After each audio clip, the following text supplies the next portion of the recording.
शहर के बाहर एक बहुत बड़ी झील थी। एक दिन उस झील के अंदर बोट कंपटीशन चल रहा था। आलिया को वहाँ पर एज अ गेस्ट बुलाया गया था।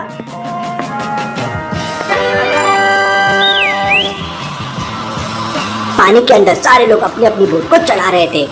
बोट कंपटीशन में आलिया का स्कूल फ्रेंड ईदान भी पार्टिसिपेट कर रहा था। आलिया ईदान को चीयर कर रही थी।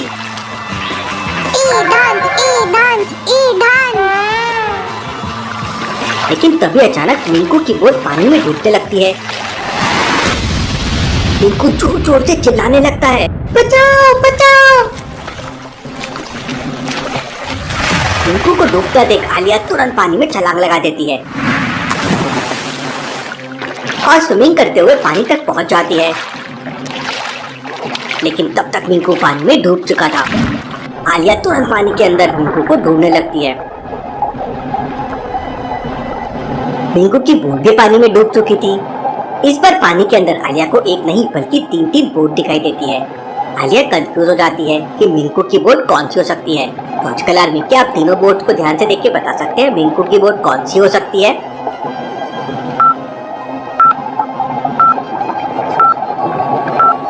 पहली वाली बोट तो काफी पुरानी लग रही है, कई टाइम से पानी के अंदर पड़ी होगी। और तीसरी वाली बोट में ऑलरेडी 2 छेद है, मतलब ये भी काफी पुरानी बोट होगी। इसका मतलब दूसरी वाली बोट मिंकू की होगी। आलिया तुरंत दूसरी वाली बोट को सीधा करती है तो मिंकू बोट के नीचे दबा हुआ था। आलिया मिंकू को लेकर पानी के ऊपर आ जाती है।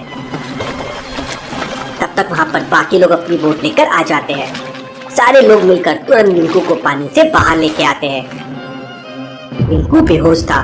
आलिया तुरंत मिंकू की बॉडी को दबाने लगती है तो मिंकू के मुंह से बहुत सारा पानी बाहर निकलता है, लेकिन मिंकू को होश नहीं आता। इसे तो होश ही नहीं आ रहा है, हमें तुरंत इसे हॉस्पिटल लेके जाना होगा। आलिया का फ्रेंड ईदान अपनी कार लेके पहुंच जाता है। दोनों मिंकू को कार में लेते हैं और हॉस्पिटल के लिए निकल जाते हैं। ईदान, थोड़ा फास्ट, हमारे पास ज्यादा समय नहीं है। दोनों थोड़ी देर में हॉस्पिटल पहुंच जाते हैं। हॉस्पिटल में डॉक्टर तुरंत मिंकू को आईसीयू में लेकर जाता है, लेकिन मिंकू की जान नहीं बच पाती और मिंकू मर जाता है। मिंकू की डेड बॉडी देखकर आलिया तुरंत समझ जाती है कि जरूर कुछ गड़बड़ है, मिंकू का मर्डर किया गया है। लॉजिकल आर्मी, क्या आप सोच सकते हैं आलिया ने ऐसा क्या देखा? सोचिए सोचिए।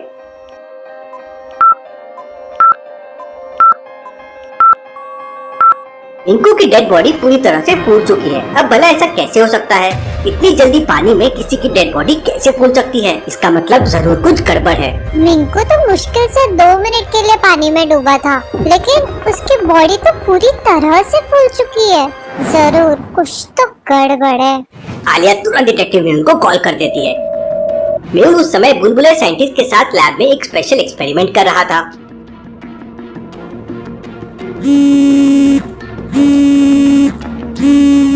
आलिया का कॉल आते ही मेहुल तुरंत अपनी कार में हॉस्पिटल के लिए निकल जाता है। रास्ते में एक चोर एक दादी अम्मा का हैंडबैग छीनकर भाग रहा था, लेकिन चोर के पीछे ऑलरेडी बहुत सारे लोग थे। इतने सारे लोग इस चोर को पकड़ रहे हैं तो पक्का पकड़ा जाएगा, मेरा यहाँ कोई काम नहीं। मेहुल पूरी स्पीड से कार चलाता है और उस चोर को ओवरटेक करके अपनी कार उसके सामने लगा देता है। चोर मेहुल की कार से टकरा के गिर जाता है। सारे लोग मिलकर चोर को पकड़ लेते हैं और उसकी बहुत धुनाई करते हैं और मेहुल तुरंत वहां से निकलता है और हॉस्पिटल पहुंच जाता है। हॉस्पिटल के अंदर आलिया और उसका दोस्त ईदान बैठे हुए थे। मेहुल आलिया के पास पहुंच जाता है। सर, मैंने मिंकू को बचाने की बहुत कोशिश की, लेकिन मैं उससे नहीं बचा पाई। आलिया, हम खोनी को नहीं छोड़ेंगे। इसके बाद मेहुल अच्छी तरह से मिंकू की डेड बॉडी चेक करता है और मेहुल को समझ आ जाता है कि मिंकू को जहर दिया गया है। लॉजिकल आर्मी, क्या आप बता सकते हैं मेहुल को कैसे समझ गया? सोचिए सोचिए।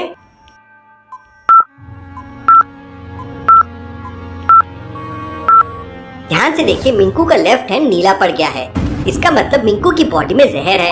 अब वो जहर धीरे धीरे स्किन पे दिखने लगा है और बाकी बॉडी में भी फैल रहा है। मेहुल तुरंत मिंकू की डेड बॉडी को अपनी कार में रखता है और आलिया से कहता है, मैं मिंकू की डेड बॉडी लेकर डॉक्टर संजना के पास जा रहा हूँ। सर, मैं भी आपके साथ चलूंगी, प्लीज मुझे अपने साथ ले चलिए। चलो आलिया। आलिया और मेहुल कार में बैठते हैं और डॉक्टर संजना की लैब में पहुंच जाते हैं। आलिया तुम लैब का दरवाजा खोलो, तब तक मैं मिंकू की डेड बॉडी लेकर आता हूँ। आलिया डॉक्टर चंद्रा की लैब का दरवाजा खोलने लगती है, लेकिन दरवाजा एक लॉजिकल पासवर्ड से बंद था। इन चारों में से एक बटन को प्रेस करना है। पहली है आइस रोड, दूसरे में रोड पे ऑयल है, तीसरे में रोड पे हनी है और चौथे में वाटर है। आपको बताना है कौन से रोड पे सबसे ज्यादा फ्रिक्शन होगा। अच्छे से सोचिए लॉजिकल आर्मी।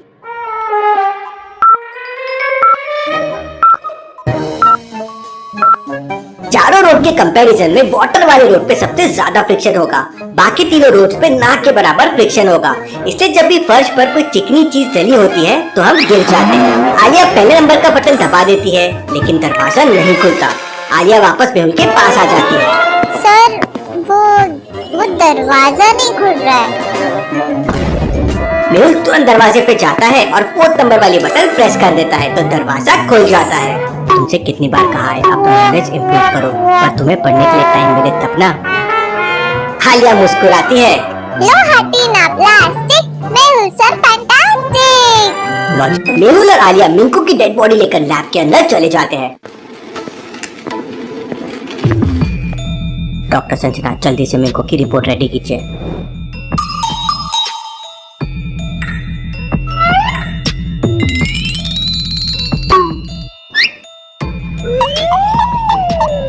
थोड़ी देर बाद पोस्टमार्टम की रिपोर्ट तैयार हो जाती है। डॉक्टर संजना मेहुल को बताती है कि मिंकू को एक स्पेशल जहर दिया गया था, जो जहर पानी के कांटेक्ट में आते ही बहुत डेंजर हो जाता है, इसलिए ऑन द स्पॉट मिंकू की मौत हो गई। Interesting, very very interesting. Case बहुत सीरियस लग रहा है, मुझे तुरंत उस झील पे जाना होगा। मेहुल और आलिया तुरंत झील के पास पहुंच जाते हैं। इस समय वहाँ पर 3 लोग थे। मेहुल तीनों से पूछताछ करता है। पहला आदमी कहता है, सर मैं तो अभी अभी यहाँ पर नहाने के लिए आया हूँ, मुझे कुछ नहीं पता है। दूसरा आदमी कहता है, सर मैं तो सुबह से यहाँ मछलियाँ पकड़ रहा हूँ, मुझे भी कुछ नहीं पता है। तीसरा आदमी कहता है, सर मैं तो धोबी हूँ, यहाँ पे कपड़े धोने आया हूँ। तीनों की बात सुनकर मेहुल तुरंत समझ जाता है कि कौन झूठ बोल रहा है, लेकिन क्या आप समझ पाए लॉजिकल आर्मी?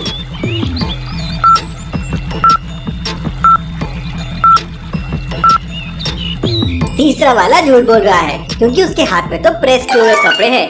अब भला कोई प्रेस किए हुए कपड़े को धोने क्यों आएगा? इसका मतलब वो आदमी कुछ छुपा रहा है।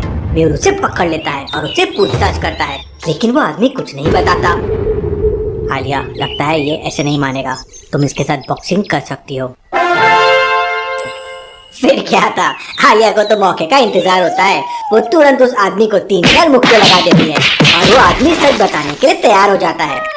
सर मुझे एक आदमी ने 10,000 रुपए दिए थे और मुझसे कहा था कि अगर यहाँ पे कोई पूछताछ करने आए तो उसे कुछ नहीं बताना। वो यहाँ कुछ ढूंढ रहा था, आप लोगों को आता देख भाग गया। Interesting, very very interesting. इसका मतलब खूनी को पता था कि हम लोग यहाँ पे पूछताछ करने जरूर आएंगे। क्या तुम उस आदमी को पहचान सकते हो? नहीं सर, मुश्किल है। हाँ सर, अगर वो वापस आया तो उसे पहचान सकता हूँ। आलिया नहीं वेट करते हैं, वो वापस जरूर आएगा। तुम उसके आते ही हमें इशारा कर देना। मेहुल और आलिया एक पेड़ के पीछे छुप जाते हैं। सर पता है आज मेरे साथ एक हादसा हो गया। बुलबुलिया ने एक मशीन बनाई थी जिससे वो और आदि तो हैंडसम हो गए। फिर मैं गई मशीन में, मेरे जाते ही मशीन में शॉर्ट सर्किट हो गया। आदि ने कहा कि मशीन भी तुम्हें मिस यूनिवर्स नहीं बना सकती है, इसलिए वो खराब हो गई और जोर जोर से मुझ पर हंसने भी लगे। आलिया तुम वैसे भी बहुत खूबसूरत हो।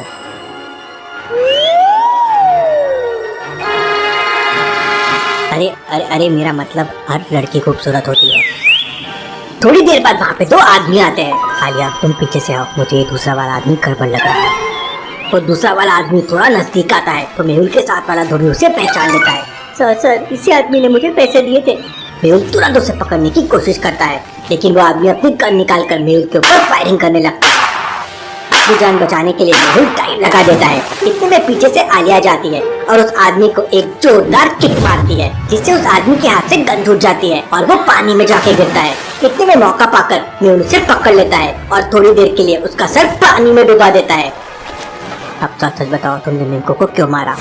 तो वो आदमी बताता है कि पोर्ट कॉम्पिटिशन जीतने के 1 लाख रुपए का इनाम मिलने वाला था और मिंकू हर साल वो कॉम्पिटिशन जीत जाता है, इसलिए उसने मिंकू को धोखे से जहर दे दिया। मेहुल उसे एक जोरदार थप्पड़ मारता है और पुलिस के हवाले कर देता है। केस सॉल्व, डिटेक्टिव मेहुल और आलिया रॉक्स।